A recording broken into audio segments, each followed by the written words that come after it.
Hey guys, welcome back to the channel. This is part 3 of What If Naruto was transported back in time. Also check out previous parts of this What If. I have created a playlist for this What If, where you can find all the previous parts, check that out as well.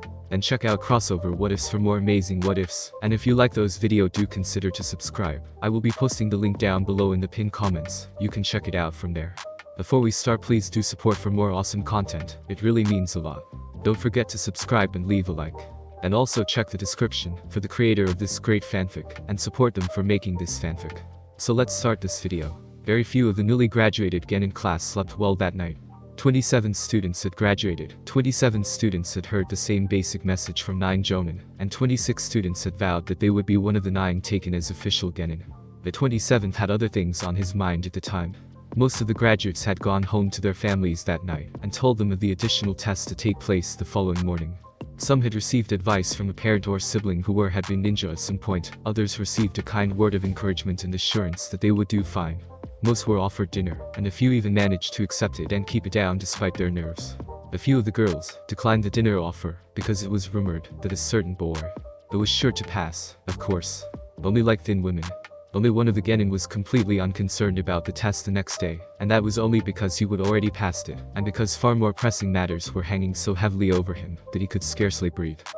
Sakura spent her evening rolling her eyes at her mother, and refusing to eat anything that was put in front of her.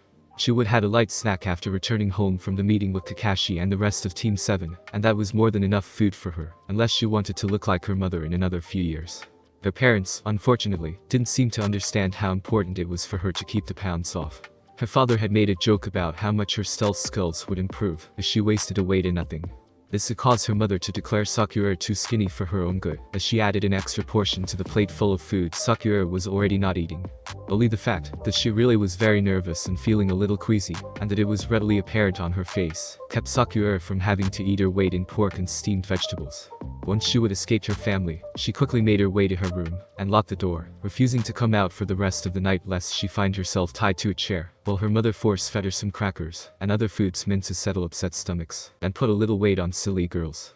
That night she went to bed early, so she could wake up in time, to make herself pretty for Sasuke, and recheck the survival equipment she would already packed for the test.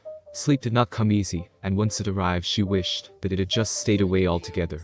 Horrific dreams of the one-eyed Jonin grinning through his stupid mask as he informed her that she would failed, assaulted her as she tossed and turned violently under her cotton sheets and thin quilt. She saw Sasuke. It had passed with flying colors.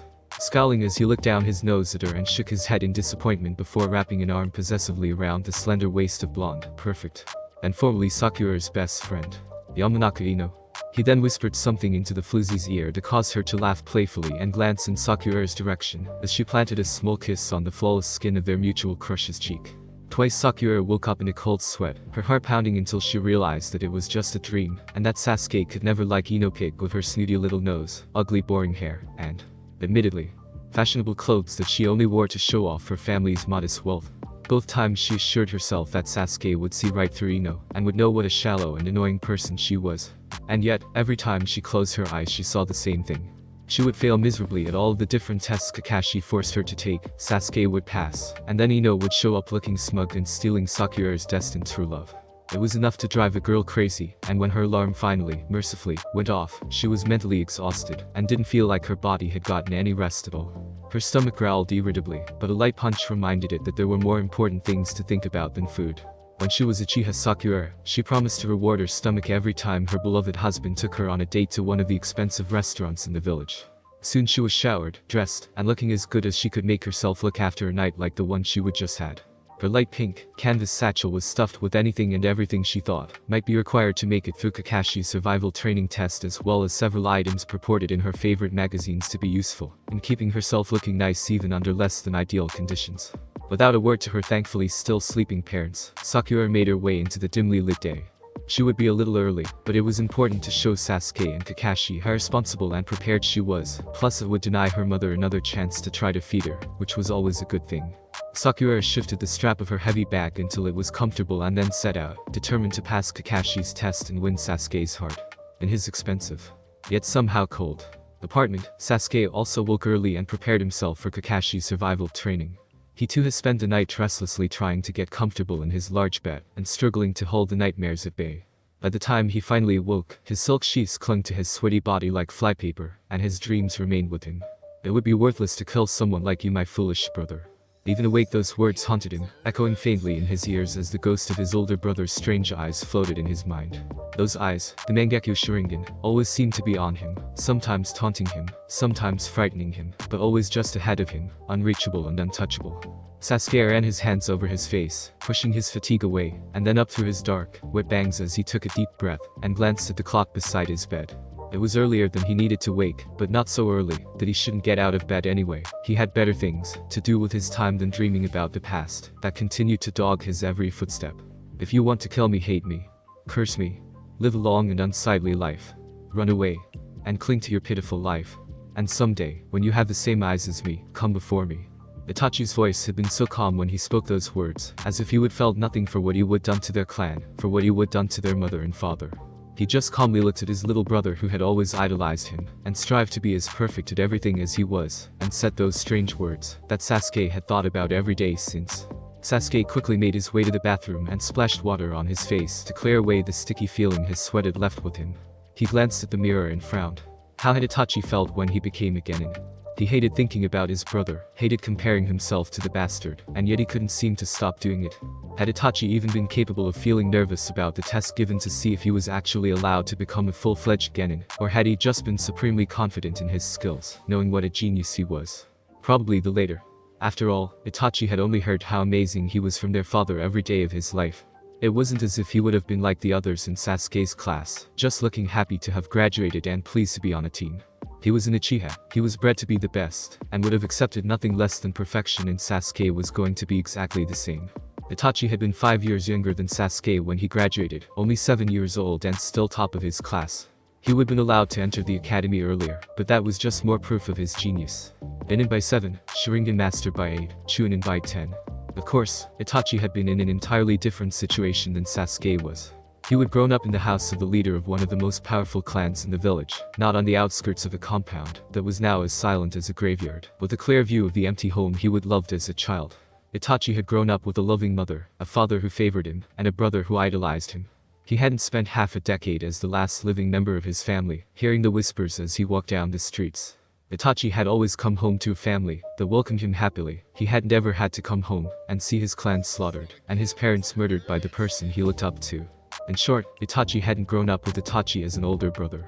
Sasuke wished he could say that his painful childhood had hardened him, made him stronger, but he wasn't so sure.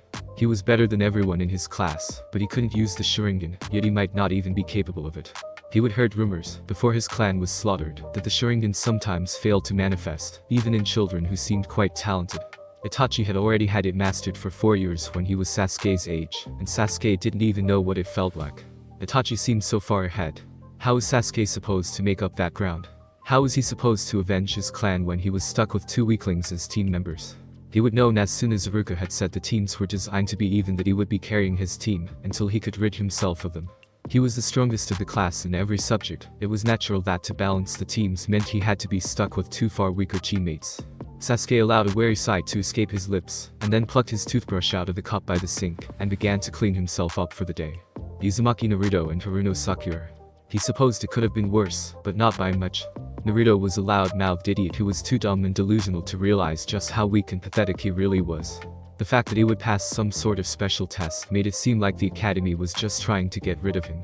Everyone knew most of the Chunin and Jonin who ran the academy hated him to some extent. The fact that even his minor offenses and harmless questions sparked their ire only reinforced the notion that they had put up with him for far too long and just wanted him gone. He was dead weight that would just pull down whatever team he ended up on, unless someone extremely talented was there to pick up the slack for him. Sasuke wished they could have offered that job to Aburame Shino or Tandoku Yasu, the 2 boys with the next highest average scores in the class. In all likelihood, Naruto would get himself killed fairly quickly. Which might also explain why he would have been allowed to graduate despite his horrendous lack of talent, though that seemed a bit cruel, no matter how annoying Naruto was. He was too stupid to know when to shut up, so he didn't get killed, and too loud to manage it, even if he realized what he needed to do. Sasuke would try to keep him alive as long as he could, especially if such actions helped him get reassigned quicker, but he doubted even he could keep Naruto alive once their missions started involving life or death situations. Sakura was actually rather smart, which only served to make it that much more disappointing to see how weak and dumb she was. Her weakness was obvious from just looking at her, but her test scores showed that she was intelligent despite all appearances to the contrary. Really, he didn't have many bad things to say about her outside of her lack of physical abilities. She followed him around like all of those other harpies, thinking that he actually cared about any of the ridiculous things they did to impress him. Fighting amongst each other for the chance to be near him when all he wanted was for all them to go away and leave him alone. They were idiots, every last one of them, and Sakura's associations with them only proved that test scores did not always accurately judge intelligence. Kakashi would be the key. Sasuke would have to impress him right away, let him see what he was capable of, and pray that it was enough to prove that he should be removed from his weak team as quickly as possible, and put somewhere more suited to his skills. He was an Uchiha, after all. His clan had been one of the elites until Itachi. No, he was an Uchiha, he was the Uchiha. His clan was known for their strength in the past, and even that would pale in comparison to the strength he would prove he could possess. He would have been called a genius for years, and proven it during every test he would ever taken. Now it would be time for all that potential to be realized. He would surpass his brother, avenge his clan, and then rebuild the Uchiha to be greater and stronger than they had ever been before. But to do all that, he had to get away from the team he would have been saddled with, and to do that, he had to impress Kakashi during the survival training. As he brushed his teeth and dwelled on his brother, Sasuke slowly became aware of a stinging sensation in his left palm. Curious, he raised his hand and stared at it. His fists were clenched so tightly his fingernails had sliced into his palm again. He turned on the water, spit the toothpaste out of his mouth, and then calmly set about cleaning his small wounds. It seemed something like this always happened when he thought about his brother about that night. He just couldn't control the rage he still felt. He buried it deep down during the day, when others were around, but when he returned home to his empty apartment, and stepped out onto the balcony, to watch the sun on his clan's vacant section of the village, he couldn't hold it in anymore. Digging his fingernails into his palm was fairly minor in comparison with some of the other things he would accidentally done, while thinking of what happened back then. When he was satisfied that the bleeding had mostly stopped, he quickly checked his bag to make sure that he hadn't missed anything when he would pack the night before, and then hurried towards the training area Kakashi had told them to meet him at. He would be early, but it didn't really matter. He could be alone out there, alone in here. At least out there he wouldn't be tempted to stare at the vacant buildings that had once housed his family and fellow clan members. Naruto did not suffer from nightmares that night, nor did he wake early like his teammates. He probably would have had horrible dreams, waking up screaming, or at the very least biting back a scream, and then would have rolled out of bed wearily once it became apparent that sleep wasn't where he needed to be, but he didn't. None of those things happened to him because all of them required him actually falling asleep first. What Naruto did after his conversation with Hinata was head more or less straight back to his apartment. Taking the occasional headlong spill into the ground, alleyway walls, old men playing shogi, and one pile of trash bags. Pull off his still smelly and slightly wet jacket, not bothering with his pants or shirt, crawl into bed, and stare up at his cracked ceiling as the shadows swallowed up the room, and then began to retreat again many hours later. He neither saw nor heard anything around him as all of his attention was on the unique, to his knowledge at least, situation he found himself in. Had any enemy ninja entered his apartment, tripped over his table, cursed loudly, realized they'd forgotten the tools of their trade, left to get those tools, and come back again later to kill him, he would have been a dead man or child or whatever he was. After dwelling for a long time on what he could do to fix things, he would eventually work his way back towards the question of how he would have been transported back in time in the first place. After many hours of thought, it was still a mystery to him. He remembered fighting Orochimaru and losing, much as he hated to admit it. But other than that, things weren't very clear. He remembered the Mangekyo Sharingan and the bodies of Hinata, and that prick she would had to marry, but that was about all the detail he could recall other than the fact that the village had obviously been attacked, and was in the process of being even more destroyed than it already was after years of warding off attacks. Once he was tired of that subject, he again turned to the question of how sure he was that he truly was in the past, and not stuck in a genjutsu or some other trick. This question actually grew easier to answer the more he thought about it, which was a pleasant change from the rest of his evening. Even if he was trapped in a genjutsu, there was no way Orochimaru or Sasuke or anyone else from Konohagakure would have known about Hinata's mother or any of those other things Hinata said. She just wouldn't have been important enough in their eyes to get that sort of information. On top of that, he doubted there was a genjutsu powerful enough to recreate everything from his childhood so accurately. Even things he would forgotten about until seeing them again in this Konoha were perfect, it just wasn't possible. And the final part that officially made this, in his mind, real, was the fact that no one had attacked him besides two old men who didn't appreciate him ruining their shogi game with his clumsiness. Large, highly detailed genjutsu were extremely taxing on the caster's chakra reserves. Itachi's Tsukiyomi could only be used a few times, and even then only for a few seconds each time. And this would be the biggest, most highly detailed genjutsu Naruto had ever heard of, and yet he was completely unmolested so far. No, this was definitely real. Naruto was sure of it, mostly sort of. It was the other question, the one that he kept coming back to over and over, that was the most difficult to answer, which explained why he spent so much time thinking about it. Unfortunately, the question of how to make sure the future he came from was never allowed to happen only brought more questions with it. How much could he change? Could he actually change anything? What changes should he make, assuming he actually could make real changes? There were a lot of things in his life that he would always wish that he would done differently, or better, or not at all. But now that he had the chance to make those changes, he wasn't completely sure how to go about doing it. On top of it all, he couldn't let anyone know who or what he was.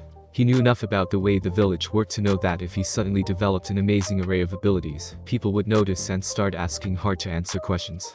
If they learned that he thought he was from the future, he would either end up strapped to a bed in the hospital for the rest of his life, or would find himself sitting in a chair staring up at the scarred face of Moreno Biki for the rest of a much shorter life. He wasn't even sure which of those scenarios was actually worse.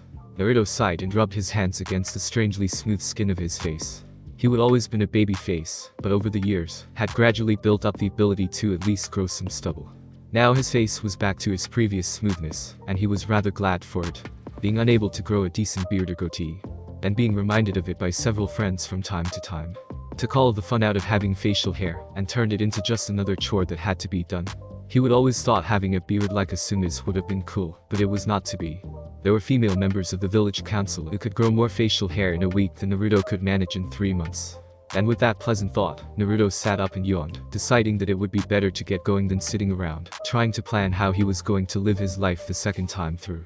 He would never been good at planning for the future, he would always just sort of ad-libbed it as he went along. It made him unpredictable. The number one unpredictable ninja of Konoha, as Kakashi used to call him. But also meant that he had to rely heavily on his friends when in-depth plans were required. The blonde looked down at his orange pants and blue shirt and sighed forlornly. It would be obvious that he would slept in his clothing, except for his jacket that was lying crumpled on the floor, and that he hadn't gotten the stink completely out of them, despite Hinata's best efforts. He would have to work on it again that evening, after he would pass Kakashi's little test, and his sheets would need a good cleaning as well. Naruto stretched and scratched himself lazily as he headed into the small kitchen and opened the door to the beat-up refrigerator. Ugh, I'd forgotten how bad it was, he groaned as he stared at the measly pickings. The milk was obviously bad, he could smell it the moment he opened the door. At one time in his life, he probably would have figured that it was close enough to good and drank some. Having heard of the importance of calcium and vitamin D early in his academy days. You just had to hold a fork up to keep the chunks from ending up in your cup, and it was fine. It was a half-eaten apple, but it was shriveling up and turning brown, and Naruto wasn't sure if he would be able to actually force himself to eat it. The rest of the items in the refrigerator were either unidentifiable, unappealing, or both, so he shut it in disgust, and began to search the rest of the kitchen for some decent food. It was strange to realize how spoiled he would become once he actually had friends who looked out for him. As a child he wouldn't have minded his lack of options, he might have even thought he was eating pretty well, but after years of living off the home cooking Hinata occasionally brought for him, having had the chance to sample some of Sakura's more edible attempts at meals, and being invited to have dinner and lunch with the families of other friends, he would had his eyes open to what a homemade meal was supposed to be, and it wasn't going to be found in this refrigerator. Fortunately he only had to open 2 cabinet doors before he hit the jackpot. 6 unopened beautiful cups of instant ramen sat before him. The oven couldn't heat the water fast enough. In mere minutes Naruto was pouring the boiling water into one of the cups, and inhaling the intoxicating scent of his favorite food as the water softened the noodles, and released their trapped aroma. With a heartfelt itadakimasu, he dug his chopsticks into the beautiful noodles and brought them up to his watering mouth, and then paused. He wasn't supposed to eat. Kakashi had told them not to, and the first time around he had obeyed. Normally, Naruto would have simply thought, screw you at the jonin, and enjoyed his less than healthy breakfast, but there was a problem in doing that. His team had passed Kakashi's test the first time around, and they needed to pass again, or everything would get really screwed up.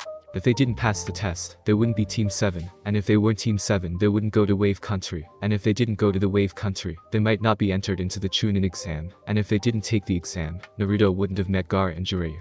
And if he didn't meet Jiraiya, Tsunade Ba-chan might not become the Hokage. No, he had to do everything just like he had before.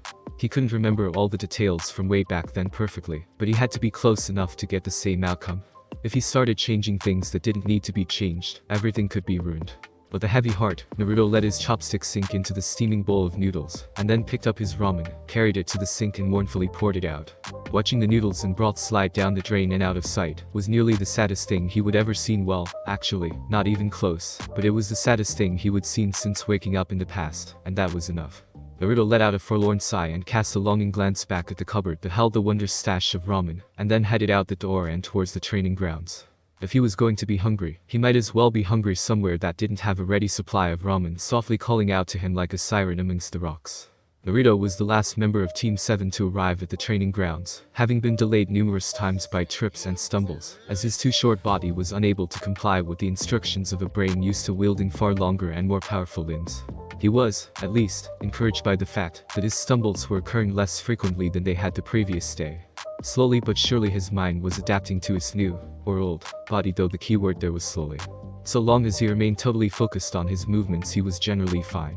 Unfortunately, it was really hard to keep thinking about the correct distance for each step, how quickly his arms were moving, or the distance from his hand to his face. Those sorts of movements were instinctive for a reason, they were boring. Of course, tripping and falling on top of a little old woman out for an early morning stroll, being called a pervert, and getting hit repeatedly until an escape was managed were the results of his inattention. Along with even dirtier clothes, a mouthful of mud, and a severely bruised ego. So perhaps he should have been able to put a little more effort into watching what he was doing. It was just so hard for him to pay attention when he kept seeing buildings that had been destroyed years earlier suddenly return to their former glory and people that had been killed during one of the many attacks on the village going about their business as if there was nothing strange about it. And for them, he supposed, there wasn't.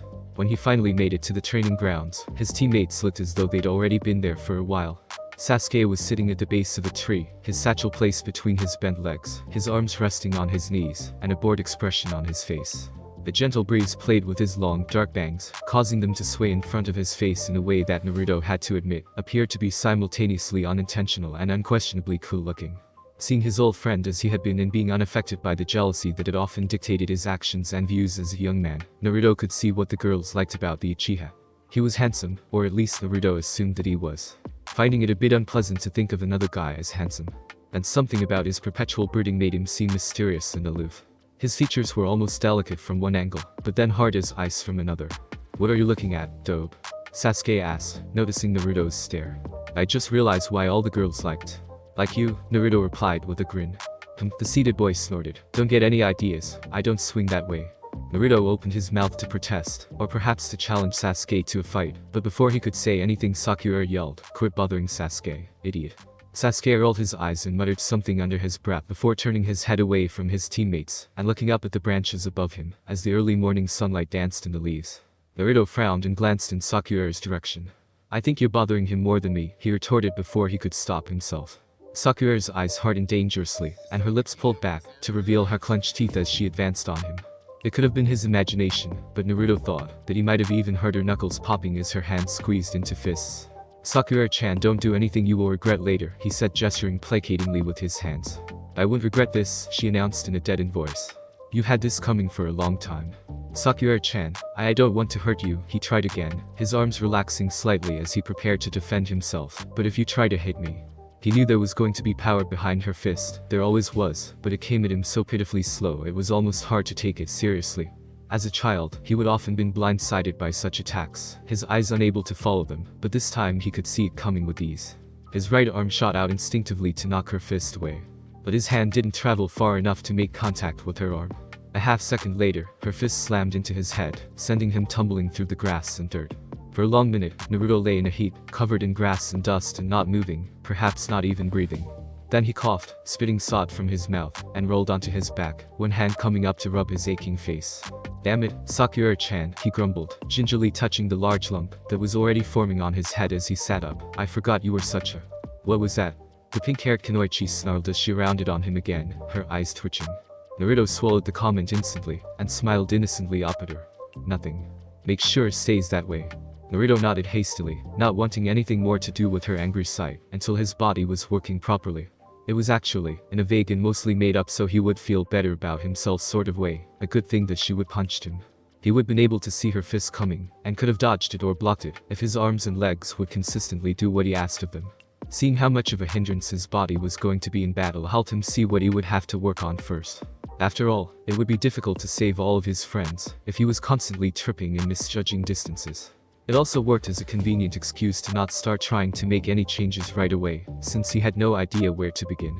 His blue eyes followed Sakura, as she once again attempted to strike up a conversation with Sasuke, and met only silence, small grunts, and a few one-word answers. As a child, Naruto had suspected that Sasuke secretly enjoyed Sakura's attention and even encouraged it, but looking at it now, he saw nothing but annoyance from the dark-haired boy.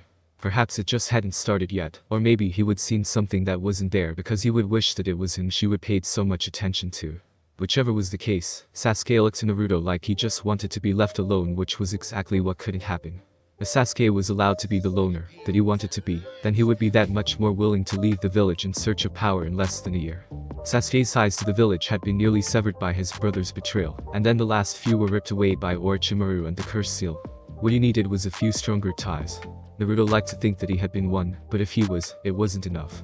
Sasuke needed something more than a little brother and a semi-rival. He needed. Naruto wasn't sure what his friend needed, but he would have to figure it out quickly. If he didn't, and things went the same at the Chunin exam as they had the first time around, he would have to do what was needed to protect the village. Even if it meant killing one of his best friends. It was a chilling thought and Naruto hated himself for even thinking it, but it was true nonetheless.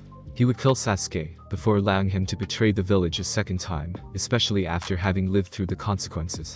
Naruto pushed those thoughts from his mind quickly, and vowed to only worry about the here and now for the time being. The Chunin exam was still a long ways off, and he would come up with a plan before then. It was as simple as that. Right now the most important thing to think about was getting his mind back in control of his body. For the next 2 hours Naruto sat cross-legged on the ground, bringing one arm up slowly until it was where he wanted it, and then lowering it back down, over and over again, slightly faster each time. Once he thought he had the timing down, he would work on the other arm until he was satisfied with that one. Then he would return to first arm and see if he still remembered how to move it, and was disappointed when he found himself nearly back at square one. It wasn't that he couldn't figure it out, his head knew more or less how to move his body after the first several times he worked through the movement. But his instincts still wanted to use his larger form, and instincts that had been built up over the years couldn't be trained out of him with just a few minutes or even a few hours of work. After he gave up on his arms, he stood up and began pacing, measuring his footsteps at one speed and then at another, always keeping his eyes down on them to make sure he didn't trip or try to take a larger step than he was capable of. Sakura and Sasuke, but was now up in a tree to avoid having to talk with anyone. Watched his antics curiously for a while, before eventually passing it off as just another Naruto being weird moment. There had been plenty of them over the years. Sakura told him to just sit still at one point, but he didn't even look up at her or reply, and she couldn't work up enough anger to do anything about it. The truth was that she was getting restless as well. Kakashi was now over 2 hours late, and she would gotten to the meeting spot almost an hour early. Were Sasuke not around, she would have taken up pacing and fidgeting as well. He was around, however, and she didn't want to annoy him, or be seen acting like Naruto. So instead she sat at the base of the tree Sasuke was in and dozed while watching Naruto. Kakashi had woken long before any of his genin. He was already at the hero's monument before the sky had changed with the coming of dawn, and he was still there when he noticed that his students had made their way to the spot he would told them to meet him at. That's on the other side of the trees that surrounded the cenotaph. His instructions had been for them to meet him at 7:30, but all three had shown up early, just like he would have when he was fresh out of the academy. He could have gone and seen them at any time, but he didn't. After realizing that they were there waiting for him, his body seemed to try to pull him towards them, desperate to be close to on time for once, but he resisted, forcing himself to stare at his friend's name, tracing it with his eyes over and over. The large stone was exactly as it had always been, cold and smooth, somehow simultaneously seeming to reflect the growing light of the morning and suck in all of the light around it. Kakashi knew it was just his imagination that it did this, brought on by the fact that he knew a great many of the names that were carved into its glossy surface, but the stone gave him the creeps, and he hated it. Still, every morning, and occasionally during the evening as well, he came and stood before it until he was late to wherever he was supposed to go, punishing himself for the person he once was, and recalling in near perfect detail the mission that claimed his best friend's life. "I've got a new team, Obito," he whispered. "Hokage-sama asked me to take them, just like he does every year, and I had to say yes. One of them is from your clan, and another is supposedly a loud-mouthed dumbus. That's why Hokage-sama gave them to me. I doubt they'll pass though. The loud one followed me all over the village yesterday, when we were supposed to head straight to the academy, and never even asked why we kept wandering around in circles." Kakashi let out a soft sigh and looked up at the sun overhead, noting that it was approaching 11 already. 3 hours should be about right, don't you think? I thought about telling them that I was helping an old lady who'd gotten lost, but I've decided just to go with my alarm clock broke routine. The old lady one is sort of special. I was always fond of that one when you used it. No, actually, it drove me crazy when you used it, but I'm fond of it now. It was the last excuse for being late that I ever got to hear you give. He turned and began walking towards his team, calling over his shoulder, "I will see you tomorrow, and let you know how badly it went." Another 30 minutes had passed before the sound of movement through the bushes caught the attention of 2 of the 3 genin. Naruto continued his strange pacing, and didn't even bother looking away from his feet at the noise. Sasuke and Sakura looked up just in time to see Kakashi step into the clearing, a small backpack on his back, and a little skip in his steps. "Hey guys, good morning," he said with a happy wave. "You're late," Sakura yelled back, seeing red. If Kakashi wasn't going to show up until after 10, why had he told them to meet him there at 7:30? "Oh, yeah, sorry about that," he chuckled, not sounding very sorry at all. "My alarm clock broke, and I overslept." "By 3 hours?" Sakura asked in disbelief, and then added in a whisper that she didn't realize he could hear. "What sort of jonin are you?" Kakashi's eyes shifted away from her, and she could imagine the corners of his mouth twitching under his mask. Anyway, come over here and we will get started." He signaled for them to follow him, and then led them down a small path through the woods that led to an open space surrounded by trees on 3 sides with a small river on the 4th. 3 wooden posts were stuck into the ground near the path with a large cut stone monument just beyond them. Kakashi removed a small black alarm clock with golden bells from his backpack and set it on the middle post. Sakura noted that this clock seemed to be working just fine and was set to the correct time, before pressing a button on top of it, setting the alarm. The Jonin then turned towards the 3 young ninja and held up his hand. 2 silver bells dangled from 2 pieces of string. "Here are 2 bells," Kakashi informed them needlessly. "Your task is to take these from me before noon. Those who cannot get a bell by noon will get no lunch." He smiled through his mask at them. "I will not only tie you to one of these posts, but I will eat right in front of you." Right on cue, all 3 Genin's stomachs growled loudly, and Kakashi looked even more pleased as he watched realization dawn on 2 of the 3. Naruto either didn't notice or didn't care, but he smiled knowingly as he too glanced at his teammates. For a moment Kakashi wondered if the boy had figured out the reason for the rule and still went without eating, but dismissed the idea just as quickly. Everything he would heard about Naruto said that the boy was hopelessly clueless, his boundless energy making him unable to concentrate long enough to fully understand even the simplest of puzzles or instructions.